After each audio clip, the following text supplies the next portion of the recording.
स्वागत है आप सबका मेरी भविष्यवाणियों की पुस्तक में। तो आइए हम आज के पवित्र वचन को पढ़ेंगे जो कि परमेश्वर के दास प्रेरित अंकुर यूसुफ नरूला जी के द्वारा लिखा गया है। पवित्र बाइबल के वचन जैसा कि भजन संहिता अध्याय 119 उसकी 162 आयत में लिखा है, जैसे कोई बड़ी लूट पाकर हर्षित होता है वैसे ही मैं भी तेरे वचन के कारण हर्षित हूँ। मेरे प्रियो, बाइबल दूसरी पुस्तकों से अलग है। इसको कभी भी दूसरी पुस्तकों की तरह न पढ़ें, क्योंकि बाइबल में लिखा है कि ये वचन परमेश्वर की सांसों के द्वारा लिखे गए हैं। जब हम उत्पत्ति की पुस्तक को पढ़ते हैं तो उसमें लिखा है कि परमेश्वर ने अपनी सांस फूंक कर आदम को बनाया था और वो जीवित प्राणी बन गया था।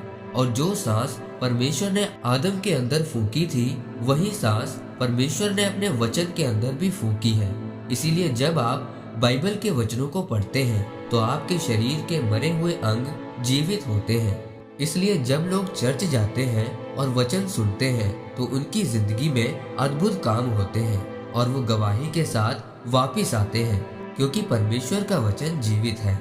जब आप विश्वास के साथ वचनों को पढ़ते हैं तो परमेश्वर आपकी जिंदगी में काम करता है। फिर आप बीमारों पर हाथ रखते हैं और वो चंगे होते हैं। बाइबल में लिखा है, जैसे कोई बड़ी लूट पाकर खुश होता है वैसे ही मैं भी परमेश्वर के वचन को पाकर खुश होता हूँ। लेकिन आज लोग वचन को पढ़ते तो हैं परंतु उस पर चलते नहीं हैं, इसीलिए उनको संघर्ष करना पड़ता है। फिर वो कहते हैं कि हमारी जिंदगी में वचन पूरा नहीं हुआ। वो अपनी गलती को नहीं मानते और बाद में परमेश्वर पर संदेह करते हैं। अगर आपको वचन का पता नहीं कि परमेश्वर क्या चाहता है तो आप वो करते हैं जो परमेश्वर से आपको दूर करता है। इसीलिए मेरे प्रियो, जब आप परमेश्वर के इन पवित्र वचनों को पढ़ें तो परमेश्वर से प्रार्थना करें और पवित्र आत्मा की समझ को मांगे, ताकि आप परमेश्वर के गहरे भेदों को समझ सके।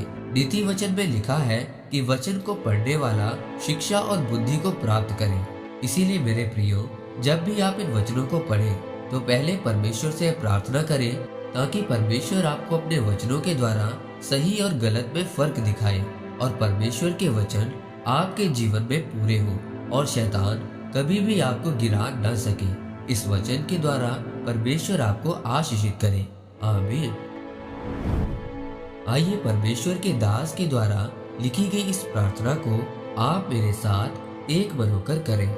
सर्वशक्तिमान परमेश्वर, आज के इस वचन के लिए मैं आपका धन्यवाद करता हूँ और ये प्रार्थना करता हूँ कि आपका पवित्र आत्मा मुझे आपके पवित्र वचनों को पढ़ना सिखाए और मेरी समझ को खोल दे, ताकि मैं आपकी मर्जी को पूरी कर सकूं।